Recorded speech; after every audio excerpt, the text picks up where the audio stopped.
Episode 531 to 540, अध्याय 531, 145 शानदार red carpet राष्ट्रीय सोशलाइट _5 राष्ट्रीय परी, जो जल्द ही राष्ट्रीय सास बनने वाली है। कांग जिनसे जब रेड कारपेट पर आई तो उत्साह की चीखों के बजाय असंतोष की फुसफुसाहट सुनाई दी। कांग जिनसे की छवि अच्छी नहीं थी और लगभग सभी उन्हें नापसंद करते थे। हालांकि उनकी प्रसिद्धि इतनी अधिक थी कि कई शो और प्रोडक्शन कंपनियां उन्हें अपने शो में शामिल करके दर्शकों को आश्चर्यचकित करने की कोशिश करती थीं। कांग जिनसे ने जरा भी शर्मिंदगी नहीं दिखाई और आत्मविश्वास से रेड कारपेट पर चली गईं। एक रिपोर्टर ने उनकी ओर माइक करके जोर से पूछा, मिस कांग, क्या आपको प्रोडक्शन टीम से निमंत्रण मिला था? ये सवाल सरासर असभ्य था। असल में यह सवाल था कि क्या कांग जिनसे रेड कारपेट पर जबरदस्ती घुस रही थीं। पहले कांग जिनसे बहुत घमंडी और पत्रकारों से बेपरवाह रहती थीं, लेकिन आज उन्होंने अचानक रुककर मुस्कुराते हुए कहा, मेरी बहन फाइनल में पहुंच गई है। उसकी बहन होने के नाते मैं उसका हौसला बढ़ाने कैसे नहीं आती। बहन? रिपोर्टर ने इस बात को पकड़ लिया और उत्सुकता से पूछा, तो मिस कांग की बहन भी कार्यक्रम में है? इससे पहले तो कोई खबर नहीं थी। क्या मैं पूछ सकता हूँ, आपकी बहन? कांग जिनसे ने बस मुस्कुराते हुए कहा, यह एक रहस्य है, आपको जल्द ही पता चल जाएगा। उस रहस्यमयी मुस्कान के साथ वह मुड़ी और चली गई। रेड कारपेट के अंत में शेन जुडोंग, जो अंदर जाने ही वाले थे, मुड़े और एक नज़र डाली। उस आकृति को पहचानते ही उनकी पुतलियां अचानक सिकुड़ गईं। उनके चेहरे के भाव समझ से परे थे। शेन लुओकुई ने उसकी ओर देखकर पूछा, पिताजी, आप क्या देख रहे हैं? उसकी निगाहों का पीछा करते हुए और कांग जिनसे को देखकर उसने तिरस्कारपूर्वक कहा, ये रही। इसमें यहाँ आने की हिम्मत कैसे हुई? मुझे तो इसके बगल में खड़े होने में ही शर्म आ रही है। लेकिन ये यहाँ कर क्या रही है? शेन शुडोंग ने मानो कुछ हुआ ही ना हो अपना सिर दूसरी तरफ घुमा लिया और उदासीनता से कहा, चलो चलते हैं। कांग जिनसे के शो में आने के बाद इंटरनेट पर तरह तरह की अटकलें लगने लगीं। कांग जिनसे की बहन भी इस कार्यक्रम में शामिल हुई थीं और फाइनल तक पहुंची थीं। दर्शक तुरंत ही 10 फाइनलिस्टों के बीच अनुमान लगाने लगे। इस कार्यक्रम की अप्रत्याशित प्रतिभागी, जिसे एंजल सिंगर के नाम से जाना जाता था, कांगले थी। किसने सोचा होगा कि इतनी पवित्र और मासूम दिखने वाली कांगले वास्तव में कांग जिनसे की बहन थी। कांगले के प्रशंसक इस बात को मानने को तैयार नहीं थे। हमारी ले बेबी की ऐसी बहन कैसे हो सकती है? और अगर वे बहनें हैं भी, तो कांग जिनसे है और कांगले है। उन्हें एक साथ मत मिलाओ। फिर किसी ने ऑनलाइन ये राज खोल दिया। कांगले एक स्टेज नाम था, उसका असली नाम कांग जिनिक्सियन था, जो कांग जिनसे की सगी बहन और यून परिवार की दत्तक पुत्री थी। दत्तक परिवार के भाई की रखेल होना, ये रिश्ता पूरी तरह से गड़बड़ था। फिर किसी ने सबूत के तौर पर कांग जिनशियान के 18वें जन्मदिन के समारोह की एक तस्वीर को फोटोशॉप कर दिया, जिसमें यूनशेन और यूनशु कांग जिनसे के साथ मौजूद थीं। तस्वीर में राजकुमारी की तरह सजी लड़की कोई और नहीं बल्कि नई गायिका कांगले थीं। सबूत अकाट्य था और प्रशंसकों के पास इसका कोई खंडन नहीं था। अगर कांग जिनशियान यून परिवार की गोद ली हुई बेटी होती तो वह जी यून्या की नामात्र की मौसी होती। कांग जिनसे जी यून्या के पिता की प्रेमिका और शायद भावी सौतेली मां होने के नाते पारिवारिक संबंधों को उलझा देती। नंबर 1 सोशलाइट का परिवार वाकई पेचीदा था। ये स्पष्ट नहीं था कि आज रात वह शीर्ष सोशलाइट उपस्थित होंगी या नहीं। कार्यक्रम शुरू होने की प्रतीक्षा करते हुए इंटरनेट पर कांग जिनिक्सियन और कांग जिनसे नामक दो बहनों के रिश्ते पर ध्यान केंद्रित हो गया। उनके नाम तुरंत ट्रेंडिंग सर्च में शीर्ष पर पहुंच गए, यहां तक कि कांग जिनिक्सियन का नाम रैंकिंग में काफी ऊपर आ गया। इसके बाद नेटिजन्स ने पता लगाया कि ऑनलाइन एक तस्वीर के साथ गलती से वायरल हुई वह घरेलू महिला कोई और नहीं बल्कि कांग जिनिक्सियन थी, जिन्हें अब कांगले के नाम से जाना जाता है। फिर दो और कारें आकर रुक गईं। इस बार मिंग हान और माई जिए हुई एक साथ नजर आए, एक फिल्म जगत के बादशाह और दूसरी पॉप जगत की जानी मानी हस्ती। दोनों अपने अपने क्षेत्रों में मेगास्टार हैं, प्रतिभा और लोकप्रियता दोनों के धनी। उनके एक साथ आगमन ने रेड कारपेट पर जोरदार चीख पुकार मचा दी, मानो किसी जुनून में डूबे हों। तस्वीरें खींचते खींचते फोटोग्राफर थक चुके थे, शोर से उनके कान लगभग सुन्न हो गए थे। कई साल पहले जब वे दोनों एक साथ एक शो में आए थे, तब माई जिए हुई अपने चरम पर थे और मिंग हान एक उभरते और लोकप्रिय युवा कलाकार थे। वर्षों बाद जब माई जिए हुई संगीत जगत में दिग्गज बन चुके हैं और मिंग हान को फिल्म जगत का बादशाह घोषित किया जा चुका है, तब उनकी मुलाकात ने पुरानी यादों को ताज़ा कर दिया।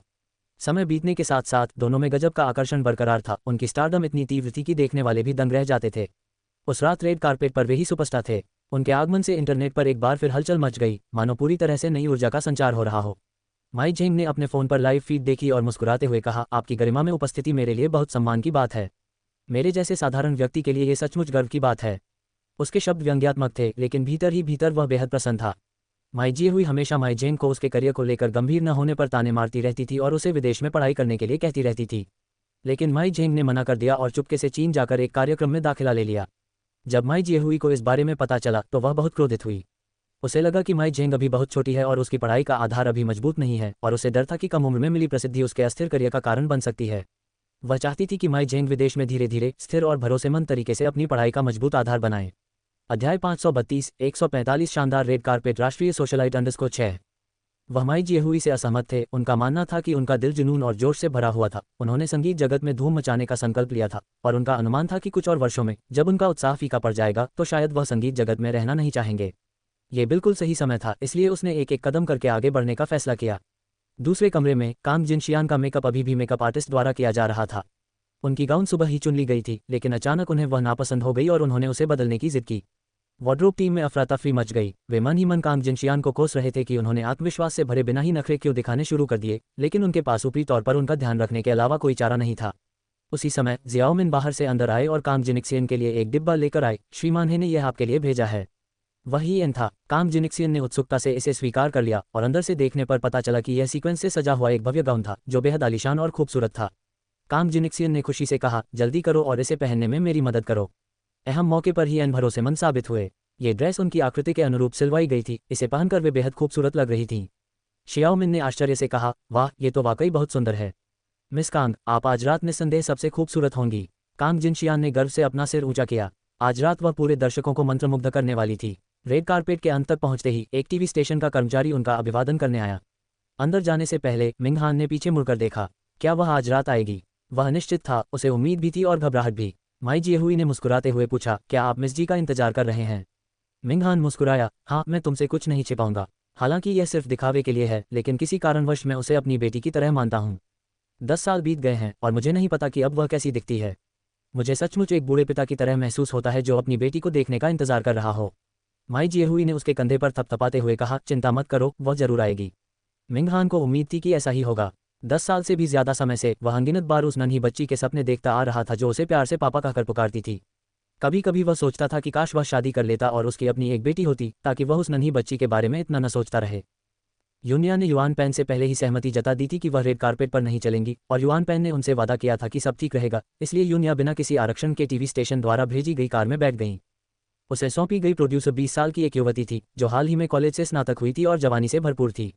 उसने यूनिया से अपना परिचय ताओकिंग के रूप में कराया और बताया कि उसके सभी सहकर्मी और दोस्त उसे किन किन कहकर बुलाते हैं। मिस जी, मुझे उम्मीद नहीं थी कि आप असल में इतनी खूबसूरत होंगी। मनोरंजन जगत की वो सारी सुंदरियां आपके सामने कुछ भी नहीं हैं। पल भर में ही फीकी पड़ गईं, ताओकिंग ने प्रभावित होकर कहा। सबसे साधारण सफ़ेद कमीज और स्किनी जीन्स पहने, आधे जूड़े में बंधे बालों के साथ वह बिना मेकअप के थी। फिर भी वह अविश्वसनीय रूप से सुंदर थी। उसके चेहरे की बनावट मनमोहक थी। उसका कद पतला और लंबा था। उसका व्यवहार शालीन और शुद्ध था और विशेष रूप से उसका गरिमा में आचरण ही लोगों को उससे नजरें हटाने में असमर्थ कर देता था। सच्ची कुलीनता भव्य पोशाक पहनने या उत्तम मेकअप करने में नहीं थी। यह एक ऐसी आभा थी जो भीतर से निकलती थी, किसी के शरीर में गहराई तक समाई होती थी और सबसे सरल और साधारण पोशाक में भी चमकती थी। वहाँ साधारण और सरल वातावरण में दुनिया की सबसे अद्भुत चमक प्रतिबिंबित हो रही थी। उस युवती ने हल्की सी मुस्कान दी। उसकी गहरी आंखें गर्मजोशी और चमक से भरी थीं, जिसने ताओकिंग को एक बार फिर स्तब्ध कर दिया। धन्यवाद। उनकी आवाज़ भी मधुर, दिव्य और स्पष्ट थी। उनकी तुलना में एंजल सिंगर के नाम से मशहूर कांगले की आवाज़ इतनी सुरीली नहीं थी। ताओकिंग ने आह भरी। यह महिला तो ईर्ष्या का पात्र बनने के लिए ही पैदा हुई थी। नहीं, उसकी उपस्थिति में ईर्ष्या शक्तिहीन प्रतीत होती थी, जिससे व्यक्ति अनायास ही नीच और तुच्छ महसूस करने लगता था। राष्ट्रीय सोशलाइट के रूप में वे बिल्कुल उपयुक्त थी। उन्होंने सचमुच इस नाम को सार्थक किया। ताओकिंग ने झिझकते हुए पूछा, क्या आपको लगता है कि हमें कपड़े बदलने चाहिए? मेरे पास सब कुछ तैयार है और हम कार में ही कपड़े बदल सकते हैं। हालांकि उनका मौजूदा पहनावा बहुत उपयुक्त था, लेकिन रेड कारपेट पर चलने के लिए आमतौर पर गाउन की आवश्यकता होती है। यूनिया ने अपनी उन गहरी काली आंखों से उसे एक क्षणिक नज़र से देखा, जिससे ताओकिंग को अजीब तरह से पूरी तरह से असुरक्षित महसूस हुआ। मैं रेड कारपेट पर नहीं चलूंगी, इसलिए मुझे गाउन की जरूरत नहीं है, उसने धीमी लेकिन दृढ़ता से कहा, जिसमें किसी भी तरह की बहस की गुंजाइश नहीं थी। ताओकिंग उस अदृश्य सत्ता को देखकर अचंभित रह गई, लेकिन झिझक महसूस करते हुए निर्देशक के इरादों का उल्लंघन करने की हिम्मत नहीं कर पाए। यूनिया ने अपना फ़ोन निकाला और सीधे युआन पैन का नंबर डायल किया। युआन पैन इतनी व्यस्त थी कि उसने कॉल का जवाब नहीं दिया। तब तक कार रेड कारपेट के अंत में रुक चुकी थी। निर्देशक डरपोक बनकर शुतुरमुर्ग की तरह व्यवहार करने लगा। यूनिया ने आह भरी। उसे युआन पैन द्वारा फंसाए जाने की उम्मीद नहीं थी। अब पीछे हटे हुए उसने सोचा कि कल मीडिया किस तरह हटकलें लगाएगा। अध्याय 533 145 शानदार रेड कारपेट राष्ट्रीय सोशलाइट _7। वह न तो घबराई हुई थी और न ही किसी बात से डरी हुई थी। उसे बस चिड़ियाघर में बंद बंदर की तरह घूरे जाना पसंद नहीं था। ये कारण भले ही अजीब लगे, लेकिन उसकी नज़र में मनोरंजन जगत की हस्तियां चिड़ियाघर के बंदरों जैसी थीं और दर्शक ऐसे पर्यटक थे जो उन्हें देखकर आनंद लेते थे। इस भावना से वह बहुत असहज महसूस करती थी, लेकिन तीर कमान पर चढ़ चुका था और वह आखिरी क्षण में पीछे हटने वाली नहीं थी। अगर उसे जाना था तो वह जाएगी। हालांकि उसे डर था कि आज रात से उसकी दुनिया में शांति नहीं रहेगी। यूनिया ने ताओकिंग की ओर देखा और कहा, निर्देशक युआन से कहो कि वह मेरा एक एहसानमंद है। इतना कहकर उसने कार का दरवाजा खोला और जगमगाती रोशनी के बीच शान से नीचे उतर गई। रेड कारपेट के इतिहास में वह पहली ऐसी शख्सियत थी जिन्होंने पूरी लंबाई तक शर्ट और जीन्स पहनकर वॉक किया, फिर भी किसी ने उन पर हंसा नहीं। बल्कि उनका यह अनूठा अंदाज बेमिसाल था और उसके बाद कोई भी अभिनेत्री उन्हें पीछे नहीं छोड़ पाए। यह आम लड़की एक ही शाम में हुआ देश के सभी पुरुषों की देवी बन गई। रेड कारपेट पर कदम रखने वाली युवती ने सफ़ेद शर्ट और हल्के नीले रंग की जीन्स पहनी हुई थी। शर्ट का निचला हिस्सा जीन्स में दबा हुआ था, जिससे उसकी पतली कमर झलक रही थी, जिसे छूना मुश्किल था। वह लंबी और आकर्षक थी, खासकर जीन्स में लिपटी उसकी लंबी और सीधी टांगें इतनी खूबसूरत थीं कि उन पर मोहित हो जाना स्वाभाविक था। उसके बाल आधे जूड़े में बंधे थे, उसके काले बालों का आधा हिस्सा उसकी पीठ पर लहरा रहा था, जिससे उसका बेहद खूबसूरत चेहरा दिखाई दे रहा था। उसकी त्वचा मलाई जैसी चिकनी थी, उसकी आंखें स्याही के कुंज जैसी, उसकी नाक चीनी मिट्टी जैसी कोमल, उसके होंठ मूंगे जैसे लाल थे। ये सब मिलकर एक जीवंत और मनमोहक दृश्य बनाते थे, जिसमें राजसी पहाड़ और साफ पानी प्रतिबिंबित हो रहे थे, एक सुरम्य नजारा। वह सहजता से चलती रही, घने लाल कालीन पर बेहद पवित्र, मानो नश्वर दुनिया में खोई हुई कोई परी हो। ऑर्किड और जेड जैसी गरिमा के साथ उसकी हर चाल में एक शांत कुलीनता झलकती थी, जैसे किसी घाटी के एकाकी ऑर्किड की मायावी सुगंध, जो बेहद मादक होती है। सुंदरता के आदि अनुभवी पत्रकार भी मंत्रमुग्ध हो गए और कैमरे का शटर दबाना भूल गए। इस लड़की का व्यवहार इतना असाधारण और अनूठा था, उसके भीतर से स्वाभाविक रूप से एक गरिमा में आभा झलकती थी, जो अन्य अभिनेत्रियों के बनावटीपन से बिल्कुल अलग थी। प्रशंसकों की आंखें आश्चर्य से चौड़ी हो गईं। ये खूबसूरत हसीना कौन थी? उन्होंने उसे पहले कभी क्यों नहीं देखा था? हे भगवान, इतनी खूबसूरत हसीना का मनोरंजन जगत में न होना तो गुनाह था। यहाँ तक कि हुआ गांव की सबसे खूबसूरत महिला के रूप में मशहूर शेनवेई को भी हार माननी पड़ी। वह बेहद युवा लग रही थी, संभवतः 16 या 17 वर्ष की, और उसका चेहरा जवानी के कोलेजन से भरपूर था। उसके चेहरे पर हल्की सी मुस्कान थी, जिससे वह बेहद शांत और सौम्य प्रतीत हो रही थी। उसकी गर्म गहरी आंखें पंखों पर पड़ती हुई मुस्कान से चमक रही थी, और उन आंखों से देखा जाना मानो सौभाग्य की बात थी। घटनास्थल पर चीख पुकार मची हुई थी, जिनमें से अधिकतर पुरुष थे, जो देवी देवी चिल्ला रहे थे। यूनिया बिना कुछ बोले पूरी रफ्तार से रेड कारपेट पर चली गईं। जब तक पत्रकार इंटरव्यू की उम्मीद में संभले, तब तक वह बिना किसी निशान के गायब हो चुकी थीं। हालांकि ऑनलाइन इस रहस्यमयी सुंदरी की उपस्थिति ने सनसनी मचा दी, और हर कोई अपनी स्क्रीन पर उसकी सुंदरता को निहारते हुए उसकी प्रशंसा करने लगा। अंत में किसी को नहीं पता चला कि इसे सबसे पहले किसने लीक किया, लेकिन ये रहस्यमयी सुंदरी कोई और नहीं बल्कि मशहूर सोशलाइट जी यूनिया थीं। सभी के मन में केवल एक ही विचार था, वह वास्तव में नंबर 1 सोशलाइट के खिताब की हकदार थी।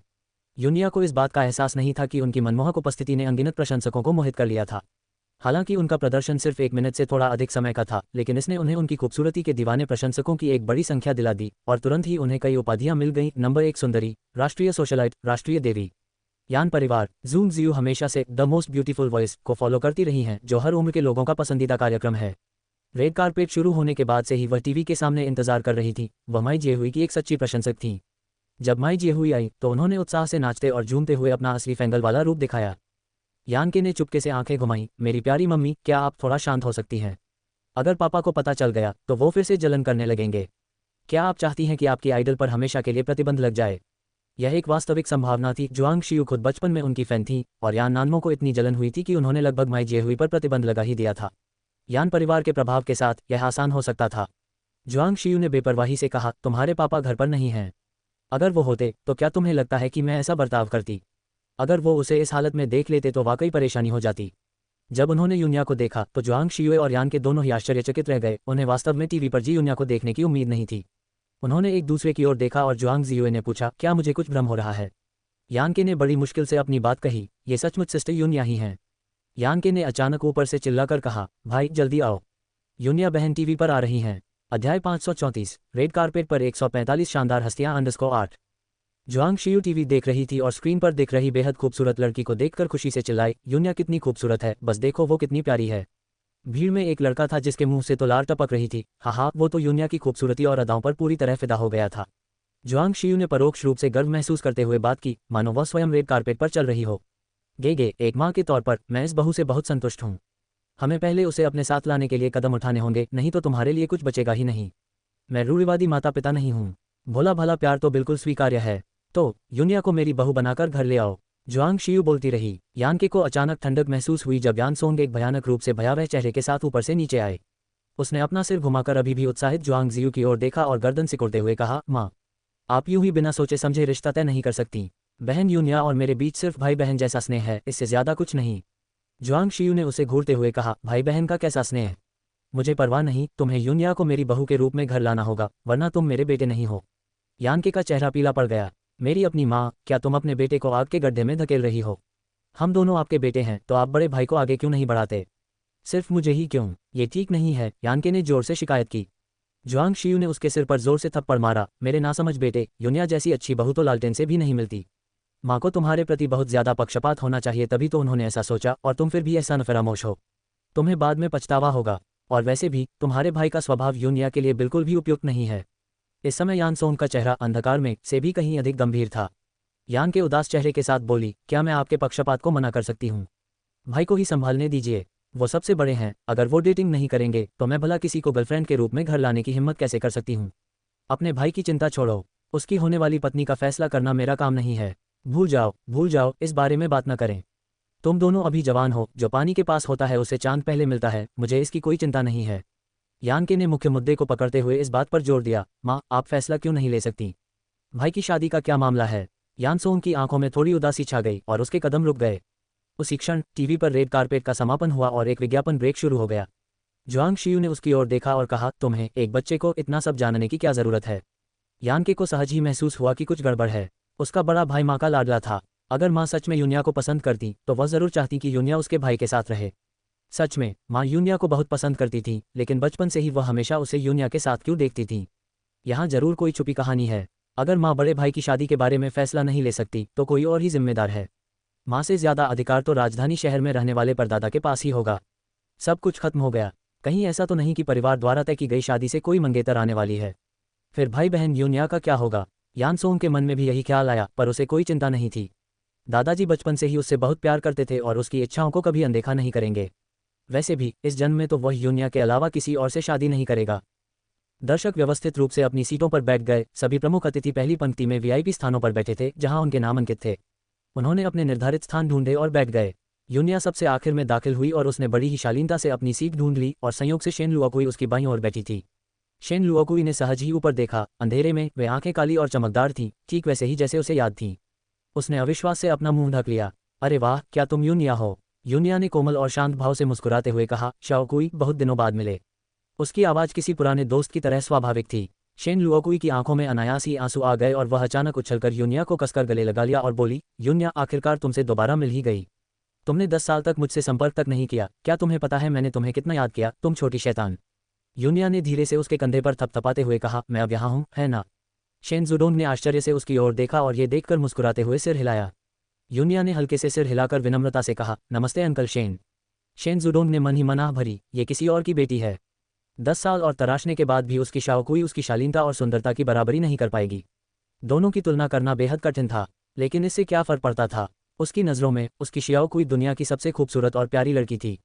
अपनी अपनी सीटों पर बैठने के बाद शेन लुओकुई ने यूनिया का हाथ कसकर पकड़ लिया और बीच बीच में उसे देखते हुए आश्चर्य से कहा, तुम बचपन से ही सुंदर थी, लेकिन अब तो और भी खूबसूरत हो गई हो, मानो किसी पेंटिंग से निकली हो।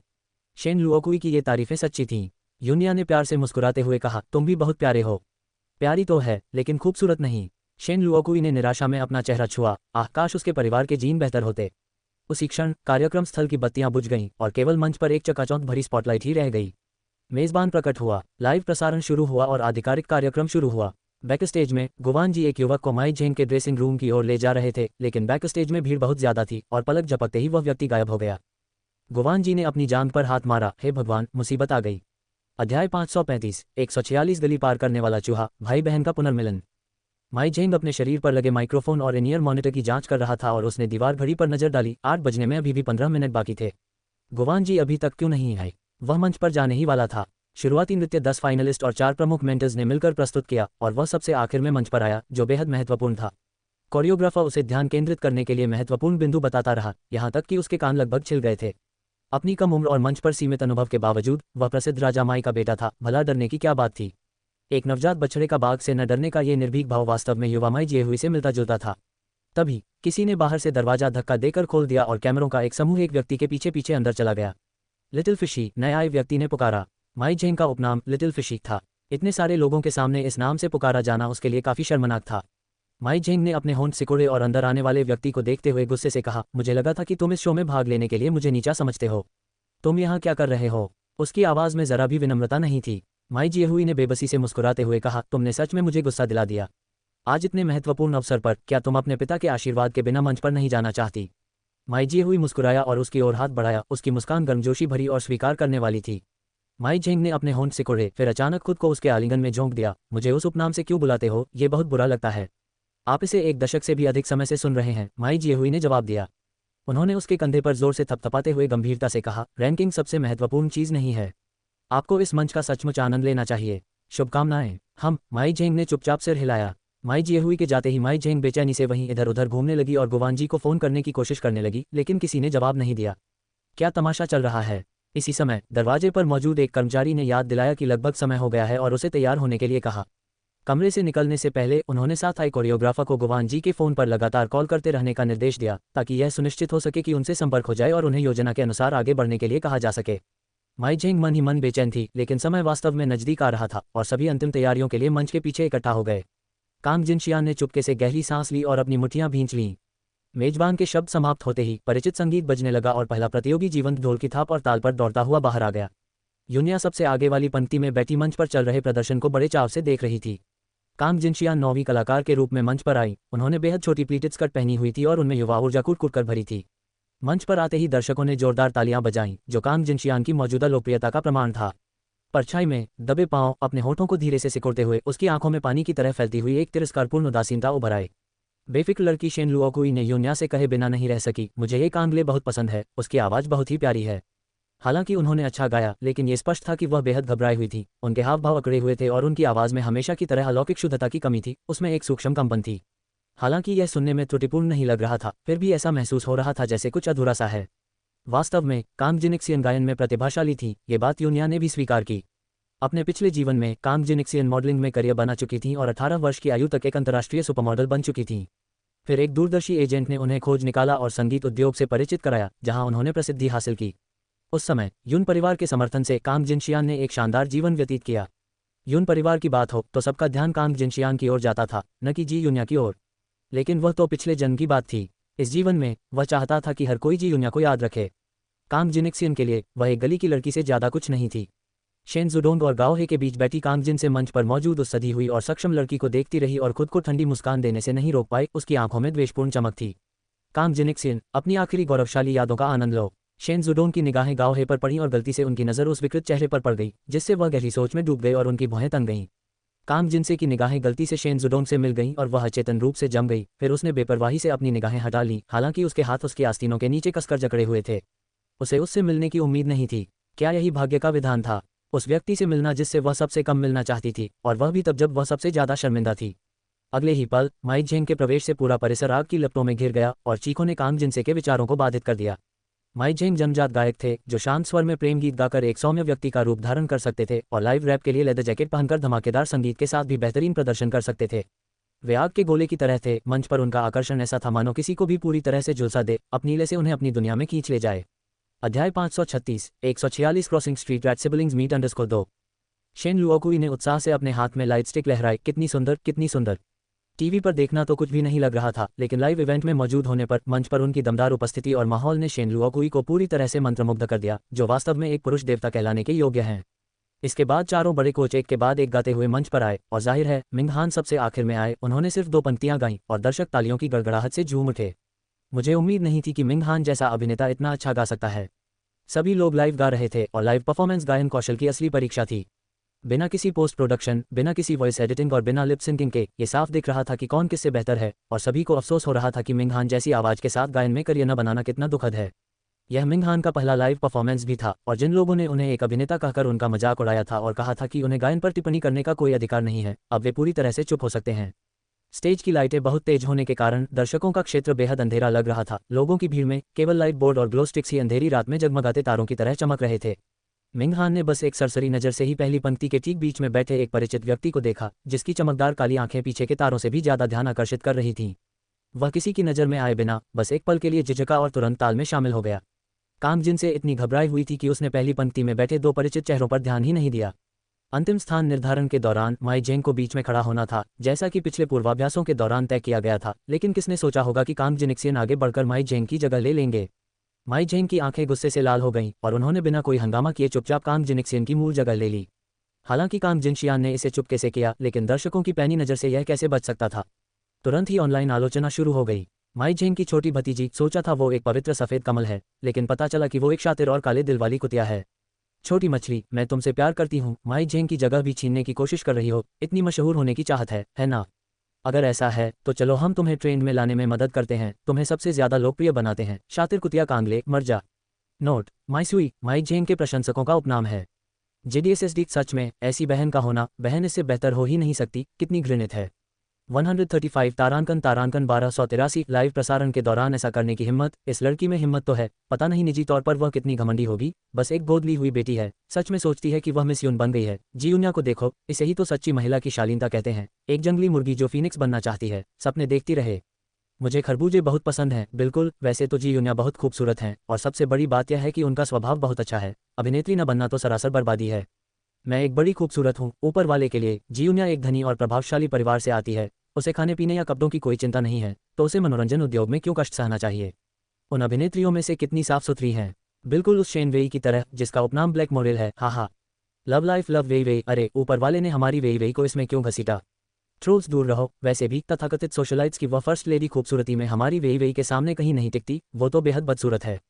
Duck also loves water at love life love Wei वेई। अगर आप अंधे हैं तो किसी नेत्र विशेषज्ञ के पास जाएं, बाहर आकर खुद को शर्मिंदा न करें, जिसकी आंखें हैं वह देख सकता है, वह दिखने में तो बहुत आगे है और स्वभाव के मामले में तो आसमान और जमीन की तुलना करने जैसा है। आप में बाहर आकर खुद को मूर्ख बनाने की हिम्मत भी है, जल्दी वापस जाकर किसी नेत्र विशेषज्ञ से मिलें। ब्राइट सैक लैफ protector Wen Wen at love life love Wei Wei. Shane वेई इतनी बदसूरत है कि हमारी याया के पैर के अंगूठे से भी तुलना नहीं की जा सकती। प्रशंसक बाहर आकर खुद को शर्मिंदा करने की हिम्मत करते हैं। अगर हिम्मत है तो चलो बड़ी तस्वीरों से सुंदरता की तुलना करते हैं। वैसे भी आपका घर फोटोशॉप मास्टर्स के लिए प्रसिद्ध है, हमें डर नहीं है अगर आप उन्हें एडिट भी कर दें। हनहान मुआ eight love life love Wei वेई। तुम बदसूरत हो, तुम्हारा पूरा परिवार बदसूरत है, मेरी आया का अपमान करने की हिम्मत कैसे हुई, तुम्हें ये हिम्मत किसने दी। क्या तुम सच में सोचते हो कि हम ब्राइट सैक की बहनों को धमकाना आसान है। धिक्कार है। कहानी ने अचानक एक नया मोड़ ले लिया। मूल रूप से यह माई सुई द्वारा कांग जिनिक्सियन की निंदा करने के बारे में थी, लेकिन ये ब्राइट सैक्ट द्वारा शेन वेई के अनुयायियों पर हमला करने में बदल गई। ब्राइट सैक्ट की जबरदस्त युद्ध शक्ति ने वेई के अनुयायियों को चीरफाड़ कर अलग कर दिया, जिससे वे अपने माता पिता के लिए विलाप करने लगे। बहुत से लोग उत्सुक थे कि क्या ब्राइट सैक्ट मिंग हान या जी यून्या के प्रशंसक थे, क्योंकि वे सिर्फ एक वाक्य से ही लोगों को टुकड़े टुकड़े कर देते थे, जो बहुत डरावना था। ब्राइट सैक्ट का आधिकारिक जवाब, जी यून्या हमारी हनहान की बेटी है, एक बार बेटी हमेशा बेटी। जाहिर है वह हमारे ब्राइट सैक्ट की छोटी राजकुमारी भी है। जो कोई भी उसकी बदनामी करने की हिम्मत करेगा वह हमसे पंगा ले रहा है। हमारे लाखों प्रशंसक हैं जो शाकाहारी नहीं है, कौन किससे डरता है। अध्याय 537 146 crossing street at siblings meet _3। कुछ वफादार प्रशंसकों को जी यून्या जरूर याद होगी, जिसने बचपन में मिंग हान के साथ कार्यक्रम की रिकॉर्डिंग की थी। वह सलीकेदार, खूबसूरत, बुद्धिमान और प्यारी थी। ब्राइट सैक्ट के लोग उससे बहुत प्रभावित थे और मिंग हान ने तो कार्यक्रम में यह भी कहा था कि अगर जी यून्या सच में उनकी बेटी होती तो वह अपने सारे पद और सम्मान त्याग देते। इस बात ने प्रशंसकों को सचमुच भावुक कर दिया, क्योंकि उन्हें पता था कि इस सख्त बाहरी व्यक्तित्व के पीछे एक कोमल हृदय छिपा है। खुद को बेहतर बनाने और अपने प्रशंसकों से किए वादे को निभाने के लिए उन्होंने साल के 365 दिनों में एक भी दिन आराम नहीं किया। डेटिंग, शादी और बच्चों की बात तो छोड़ ही दीजिए। हालांकि पिछले कुछ सालों में अफवाहें उड़ती रहीं, लेकिन या तो कंपनी किसी नए कलाकार का प्रचार कर रही थी या फिर कोई महिला उन पर फिदा हो रही थी। मिंग हान वास्तव में बहुत ही अनुशासित थे। भला उनके प्रशंसक ऐसे व्यक्ति से प्यार और सहानुभूति क्यों न दिखाएं। उनकी इच्छा पूरी करने के लिए उन्होंने जी यून्या को स्वतः ही ब्राइट सैक्ट की राजकुमारी मान लिया। लड़की के कई वर्षों तक गायब रहने के बाद हालांकि मिंग हान ने सार्वजनिक रूप से कभी उसका जिक्र नहीं किया, लेकिन उन्होंने देखा कि जब भी वह निजी तौर पर दिखाई देते थे, उनके हाथ में एक भरवा गुड़िया होती थी, एक ऐसी गुड़िया जो 10 वर्षों में भी नहीं बदली थी और कार्यक्रम समाप्त होने के बाद जी यून्या द्वारा उपहार में दी गई थी।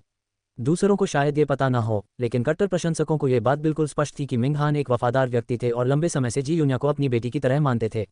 10 साल बाद वह लड़की आखिरकार लौट आई। उसका वयस्क रूप बेहद आकर्षक और तेजस्वी था, उसकी शाही शान अविश्वसनीय रूप से सुंदर थी। वह उनकी आदर्श राजकुमारी थी।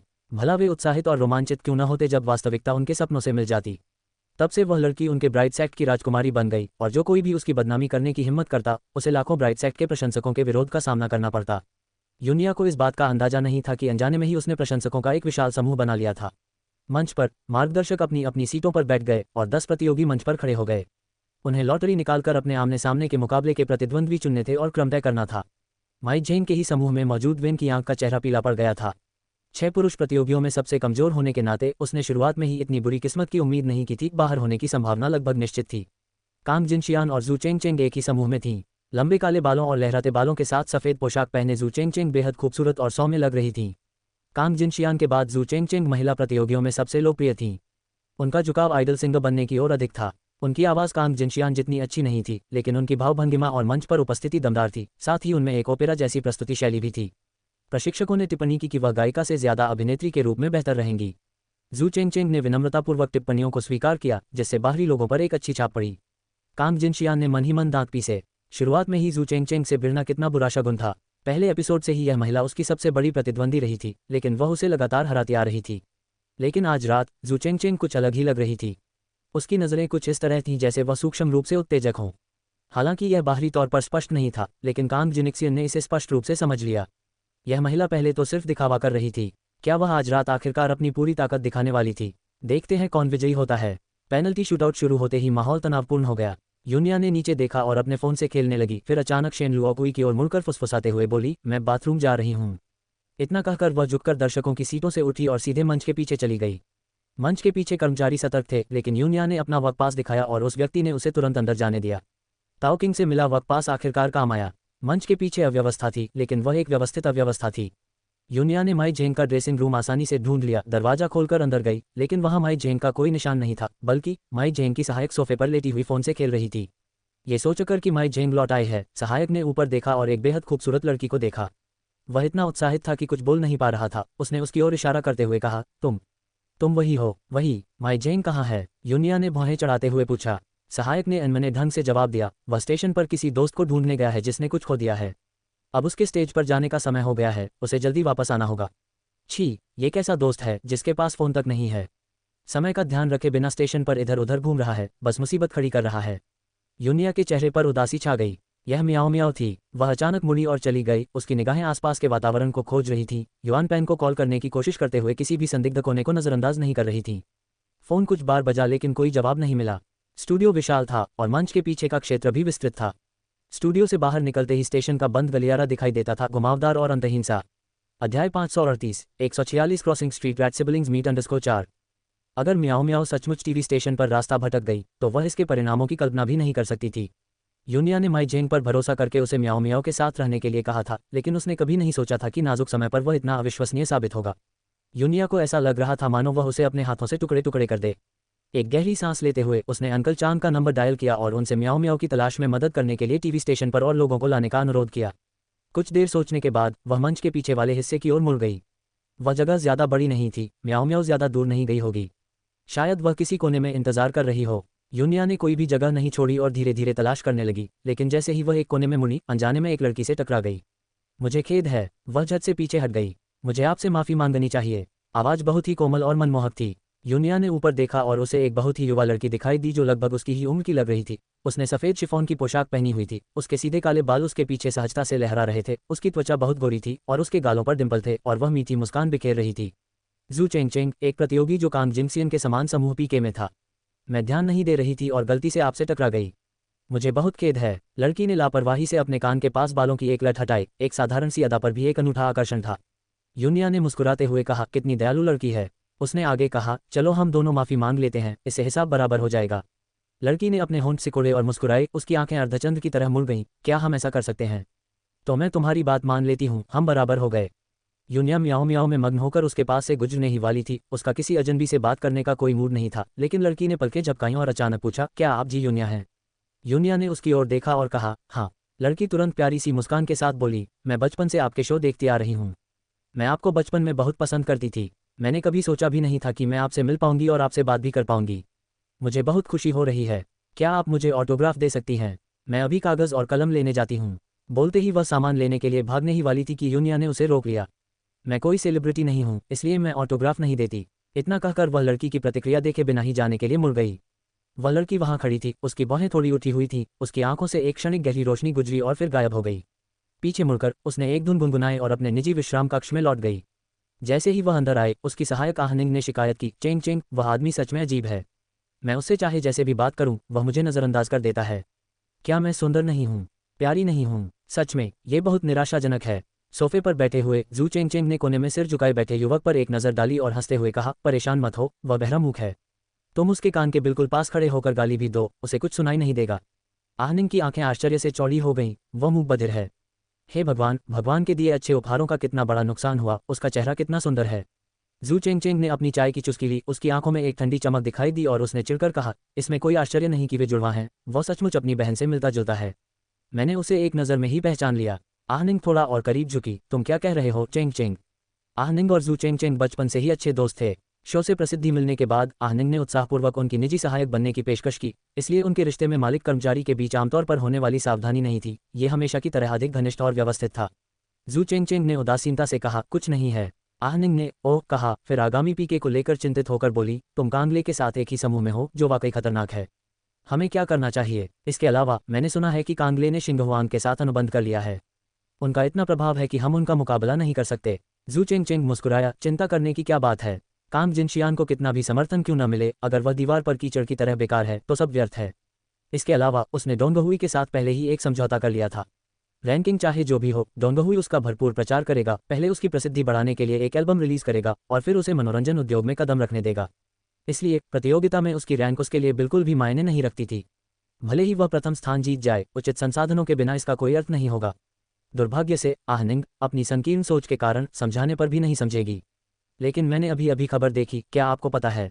कांगले का असली नाम कांग जिनशियान है। वह कांग जिनसे की सगी बहन और यून परिवार की गोद ली हुई बेटी है। उसे जबरदस्त समर्थन प्राप्त है। ऐसे समाज में जहां रिश्तों को महत्व दिया जाता है, हम शक्तिहीन और महत्वहीन हैं। आहनिंग ने भौहें चढ़ाते हुए कहा। जू चेंगचेंग चौंक गया। कांगले यून परिवार की गोद ली हुई बेटी है। अध्याय 539 146 crossing street at siblings meet _5।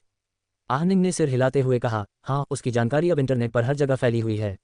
अभी थोड़ी देर पहले आपके उद्घाटन समारोह के दौरान कांगले ने माई जेंग की जगह ले ली और माई जेंग के प्रशंसकों ने उसे बुरी तरह लताड़ा। यह एक दुखद दृश्य था। जू चेंगचेंग की आंखें थोड़ी सिकुड़ गईं और फिर वह अचानक मुस्कुराए। आहनिंग, मुझे अचानक थोड़ी भूख लग रही है। क्या तुम मेरे लिए कुछ खाने को ला सकते हो? आहनिंग को विदा करने के बाद वह एक कोने की ओर चली गई, नीचे बैठ गई और धीरे से लड़के के कंधे पर थपथपाया। लड़का डरे हुए पक्षी की तरह अपना सिर झटक कर ऊपर उठा लिया। उसकी आंखें सतर्क थीं। जू चेंगचेंग ने हल्की सी मुस्कान बिखेरी। उसकी आंखें कोमल और भावपूर्ण थीं, जैसे सुखदायक झरने का पानी, गर्म और आरामदायक। यून मियाओ ने थोड़ी हैरानी के साथ उसकी आंखों में देखा। उन आंखों में याया की झलक दिखाई दी। डरो मत, मैं तुम्हें चोट नहीं पहुंचाऊंगी, उसने धीरे धीरे बोलते हुए कहा ताकि वह उसके होठों की हरकत को स्पष्ट रूप से देख सके। यून मियाओ ने अपने होंठ सिकुड़े और आराम महसूस किया। क्या आपके पास अपने परिवार की संपर्क जानकारी है? मैं उससे संपर्क करने में आपकी मदद कर सकता हूं और उसे आपसे मिलने के लिए बुला सकता हूं। यून मियाओ की आंखें चमक उठीं जब उसने कागज और कलम निकाली और जल्दी से कई मोबाइल नंबर लिखे और अंत में जोड़ा, मेरी बहन। जू चेंगचेंग ने फोन उठाया, अपना फोन निकाला और नंबर डायल किया। 3 रिंग के बाद कॉल लग गई। हेलो, फोन से एक मधुर महिला की आवाज आई। जू चेंगचेंग मुस्कुराए और यून मियाओ की ओर देखा, जो उम्मीद भरी निगाहों से उसे देख रही थी। हेलो, मेरी मुलाकात एक मुंह बधिर लड़के से हुई जिसने मुझे एक नंबर लिखा हुआ नोट दिया और बताया कि यह उसकी बहन का नंबर है। क्या मैं पूछ सकती हूँ कि मैं किससे बात कर रही हूँ? यूनिया ने तुरंत पूछा। तुम अभी कहाँ हो? जू चेंगचेंग ने जवाब दिया, कमरा T23 में बैक स्टेज पर। जल्दी आइए, मेरे पास ज़्यादा समय नहीं बचा है। यूनिया ने फ़ोन काट दिया और एरिया T की ओर दौड़ पड़ी। फ़ोन रखने के बाद जू चेंगचेंग ने जी मियाओ की ओर मुस्कुराते हुए कहा, तुम्हारी बहन थोड़ी देर में तुम्हें ढूंढने आ जाएगी। यून मियाओ की आंखें अचानक चमक उठीं और वह मुस्कुराए बिना नहीं रह सकी। जू चेंगचेंग ने भौहें चढ़ाते हुए कहा, लेकिन मंच पर जाने की मेरी बारी लगभग आ गई है। क्या तुम यहाँ अकेले रह सकती हो? इधर उधर मत भागो, अपनी बहन का इंतजार करो। यून मियाओ ने जोर से सिर हिलाया। जू चेंगचेंग मुस्कुराया और अपना सिर सहलाया। यून मियाओ ने अपना सिर झुकाया और जू चेंगचेंग का हाथ हवा में गिर गया। उसे थोड़ा अजीब लगा। उसने उदास स्वर में कहा, माफ़ कीजिए। पता नहीं क्यों, याया की आंखों से इतनी मिलती जुलती उन आंखों में देखते हुए उसे कोई घृणा महसूस नहीं हुई। ये पूरी तरह से अचेतन प्रतिक्रिया थी। उसने अपने होंठ सिकुड़े और उसके लिए एक नोट लिखा। आप अच्छे इंसान हैं, धन्यवाद। मेरी बहन बहुत काबिल है, वह आपका एहसान चुका देगी। अगर आपकी कोई इच्छा हो तो हम उसे पूरा करने में आपकी मदद करेंगे। उसके शब्दों में बचकाना भोलापन साफ झलक रहा था। जू चेंगचेंग ने मुस्कुराते हुए सिर हिलाया और कहा, मुझे कुछ नहीं चाहिए, तुम बहुत प्यारे हो और मुझे तुम पसंद हो। लेकिन अगर मेरी कोई इच्छा हो तो क्या तुम उसे पूरा करोगे? चिंता मत करो, ये तुम्हारी क्षमता के भीतर है। यून मियाओ ने असमंजस में सिर हिलाया। अगली बार जब तुम मुझे देखो तो मुझे गले लगाना, मुझे बस एक गले लगना ही चाहिए। कैसा रहेगा, है ना इतना आसान? यून मियाओ ने अपनी भौहें सिकुड़ी और फिर सिर हिलाया। उसने उससे वादा किया, ठीक है, तो सौदा पक्का। कसम खाकर कहता हूँ, मेरी आंख में सुई चुभो दो, 100 साल बीत जाएंगे, पीछे नहीं हटोगे वरना हम जल जाएंगे। जो भी मुकरेगा वो छोटा पिल्ला होगा। ये कहते हुए उसने अपनी छोटी उंगली यून मियाओ की ओर बढ़ाई। वह झिझका और फिर उसने भी अपनी उंगली बढ़ाई। सौदा पक्का हो गया। ये हमारे बीच का राज है, तुम किसी को नहीं बता सकते, अपनी बहन को भी नहीं, ठीक है? यून मियाओ ने सिर हिलाया। तभी आहनिंग फास्ट फूड स्नैक्स की एक ट्रे लेकर अंदर आए और जू चेंगचेंग को जल्दी से कुछ खाने के लिए कहा। बिना देखे ही जू चेंगचेंग ने आहनिंग से कहा, मैं स्टेज पर जाने के लिए तैयार हो रही हूँ। तुम यहीं रुको और उसका ख्याल रखना। उसकी बहन बहुत जल्दी आ जाएगी। उसके आते ही किसी को उसे यहाँ से ले जाने के लिए कह देना। इतना कहकर वह उठ गई और बाहर खड़े कर्मचारियों के कहने पर चली गई। जाने से पहले उसने यून मियाओ की ओर मुस्कुराते हुए मन ही मन कहा, अगर किस्मत ने चाहा तो फिर मिलने की उम्मीद है। जैसे ही जू चेंगचेंग बाहर निकली, यूनिया और इंतजार न कर पाने के कारण दरवाजा खोलकर अंदर घुस गई। म्याओ म्याओ, वह हौंकते हुए अंदर भागी। उसका चेहरा थोड़ा पीला पड़ गया था और उसने तुरंत कोने में दुबकी हुई आकृति को देखा। अचानक उसकी नाक में झुनझुनी होने लगी। जैसे ही यूनिया ने दरवाजा खोला, यूनमियाओ ने सहज ही ऊपर देखा और उस आकृति को पहचानते ही उसकी आंखें चमक उठीं और उसके चेहरे पर एक चौड़ी मुस्कान फैल गई। वह खड़ा हुआ और यूनिया की ओर लपका। लंबे कद के उस लड़के ने यूनिया को पूरी तरह से गले लगा लिया, उसे कसकर पकड़ लिया मानो किसी अनमोल वस्तु को वापस पा लिया हो। उसका पूरा शरीर उत्साह से कांप रहा था। वह गूंगा था इसलिए बोल नहीं सकता था, लेकिन उसके शरीर की हर कोशिका खुशी और उत्साह से कांप रही थी। उसने यूनिया को गोद में उठा रखा था और उसे आनंदित बच्चे की तरह घुमा रहा था। उसके गले से एक दबी हुई कर्कश आवाज निकल रही थी जिससे उसकी छाती धड़क रही थी। अध्याय 540 146 crossing street rat siblings meet underscore 6। यूनिया भी बहुत खुश थी। उसने म्याओ म्याओ को लगभग 3 महीने से नहीं देखा था और फिर अपहरण की घटना घट गई। यह उसके जीवन में पहली बार था जब वह इतनी घबराई हुई और असहाय महसूस कर रही थी। उन दिनों के बारे में सोचकर ही वह कांप जाती थी। सौभाग्य से म्याओ म्याओ उसके सामने सुरक्षित खड़ी थी। इस बार चाहे कितनी भी मुश्किलें क्यों न आएं, वह म्याओ म्याओ को फिर कभी नहीं छोड़ेगी। वे उनका सामना साथ मिलकर करेंगे। इससे पहले कि उसे पता चलता, उसकी आंखों से आंसू बहने लगे। उसने म्याओ म्याओ को कसकर गले लगा लिया। उसके आंसुओं से उसके पतले गर्मियों के कपड़े भीग गए। म्याओ म्याओ को अपने कंधे पर एक गर्म जगह महसूस हुई और वह पीछे हट गया। यूनिया को असहाय और असमंजस भरी निगाहों से देखता रहा जबकि वह उसके आंसू पहुंच रहा था। वह हकलाते हुए कुछ कहने की कोशिश कर रहा था। उसका चेहरा बेचैनी से लाल हो रहा था। यूनिया ने उसका हाथ थाम लिया। उसका चेहरा आंसुओं से भीगा हुआ था, फिर भी वह मुस्कुराई। म्याओ म्याओ, तुमने पिछले कुछ महीनों में बहुत कष्ट सहा है। हम अब कभी अलग नहीं होंगे, ठीक है? म्याओ म्याओ ने जोरदार ढंग से सिर हिलाया। उसके चेहरे पर एक चमकदार मुस्कान फैल गई। आहनिंग नम आंखों से ये सब देखती रही। भाई बहन के बीच का स्नेह बहुत ही मार्मिक था। आहनिंग की ओर सिर घुमाते हुए यूनिया मुस्कुराई और बोली, मुझसे संपर्क करने के लिए धन्यवाद, अन्यथा मुझे नहीं पता कि मुझे मेरा भाई कब मिलता। आहनिंग ने झट से हाथ हिलाते हुए कहा, यह मैं नहीं थी। ये चेंग चेंग थी जिसने उसे बाहर अकेले घूमते हुए देखा था। उसे डर था कि कहीं कोई दुर्घटना न हो जाए, इसलिए वह उसे वापस ले आई। हमारी चेंग चेंग बहुत दयालु इंसान है। अगर आपको आभार व्यक्त करना है तो आपको चेंग चेंग को धन्यवाद देना चाहिए। क्या ये जू चेंग चेंग है? यूहा ने पूछा। हाँ, तो यह वही थी। यूनिया ने एक पल सोचा और कहा, कृपया उसे मेरा धन्यवाद दे दीजिएगा। मैं इस बार सच में इसकी सराहना करती हूँ। अगर उसे कभी मदद की ज़रूरत हो तो वह जब चाहे मेरे पास आ सकती है। मैं यथासंभव मदद करूंगी। इतना कहकर वह यून म्याओ के साथ चली गई। आहनिंग एक पल के लिए स्तब्ध रह गई। जब तक वह बाहर भागी, वे दोनों पहले ही गायब हो चुके थे। योजक चिन्ह योजक चिन्ह योजक चिन्ह योजक चिन्ह। तुम भी क्यों नहीं खो गए? अगर उसे नहीं ढूंढ पा रहे हो तो वापस आने की जहमत मत उठाओ। माई झेंग गुस्से में थी क्योंकि वह किसी तरह यून म्याओ को खो बैठी थी। इतने बड़े मंच के पीछे कौन जानता था कि वह कहाँ गया होगा। उन्होंने बहुत देर तक खोजा लेकिन सफलता नहीं मिली। यून म्याओ बहरा और गूंगा था और उसका दिमाग भी पूरी तरह ठीक नहीं था। अगर वह इधर उधर भटकते हुए किसी दुर्घटना का शिकार हो जाए तो क्या होगा? गुवान जी ने अपना सिर सिकोड़ लिया। उसके चेहरे पर अपराधबोध साफ झलक रहा था। उन्हें अंतिम पीके के लिए चुना गया था। मंच पर कांग जिनिक्सियन एक क्लासिक अंग्रेजी गीत गा रही थी जिसे उन्होंने अपने हमेशा के स्तर को बनाए रखते हुए बखूबी प्रस्तुत किया। माई झेंग कान फाड़ देने वाले संगीत को सुनते हुए बेचैनी से अपना सिर खुजा रहे थे। मेरे नन्हे पूर्वज, तुम्हारे बाल तो बिल्कुल बिखरे हुए हैं। इस हेयर स्टाइल को बनाने में बहुत सारा वैक्स लगा था और अब एक ही स्पर्श से ये सब खराब हो गया। अब हेयर स्टाइल से क्या फर्क पड़ता है? जरूरी तो उसे ढूंढना है, माई झेंग ने अधीरता से कहा। एक कर्मचारी ने उन्हें याद दिलाया कि माई झेंग के मंच पर जाने का समय लगभग हो चुका है। माई झेंग ने गहरी सांस ली और ठंडे लहजे में गुवान जी को घूरते हुए कहा, तुम्हें उसे ढूंढना ही होगा, वरना तुम देखोगे कि मैं तुम्हारे साथ क्या करती हूँ। गुवान जी का चेहरा पीला पड़ गया। कहते हैं कि प्रबंधक मालिक होते हैं और कलाकार सेवक, लेकिन उनके मामले में तो सब कुछ उल्टा लग रहा था। उनसे ज्यादा बदकिस्मत प्रबंधक कौन हो सकता है? लेकिन जब सामने वाला खुद युवा मालिक हो तो वह क्या कर सकते थे? उन्हें बस मुस्कुराकर सब सहना पड़ा। जू चेंग चेंग की गायकी का मुकाबला कांग जिनशियान की गायकी से नहीं हो सकता था। आमने सामने की टक्कर लेना आत्मघाती साबित हो सकता था, इसलिए उन्होंने एक अलग तरीका अपनाया और अपनी शानदार मंच उपस्थिति और अनूठे प्रदर्शन के जादू से दर्शकों को मंत्रमुग्ध कर दिया, जो गायन से कहीं अधिक एक प्रस्तुति जैसा प्रतीत होता था। ये कहना ही पड़ेगा कि उनकी रणनीति कारगर साबित हुई। इफ हेवन हैज इंटेंशंस की उनकी भावपूर्ण प्रस्तुति ने प्रेम के दुखद और शोकपूर्ण सार को व्यक्त किया, जिससे श्रोताओं में से कई लोग मौन ही भावुक होकर रो पड़े। उनके पीछे बड़ी स्क्रीन पर मतदान के परिणाम दिखाई दिए। बड़े पर्दे की ओर पीट करके खड़ी कांग जिनिक्सियन ने अपनी मुट्ठियां भींच लीं और मन में बेचैनी महसूस कर रही थी। उसे जीतना ही था, लेकिन उसे यह स्वीकार करना पड़ा कि जू चेंग चेंग का प्रदर्शन बहुत सफल रहा था और उसकी अपनी बढ़त उसकी तुलना में नगण्य लग रही थी। दर्शकों की प्रतिक्रिया ने सब कुछ बयां कर दिया। अपने पीछे के परिणामों को देखने में असमर्थ, मंच के नीचे से चीखे फूटने पर उसका दिल समुद्र में नाव की तरह डगमगा उठा। अंत में मेजबान ने घोषणा की कि कांगले ने जू चेंग चेंग को काफी बड़े अंतर से हरा दिया है।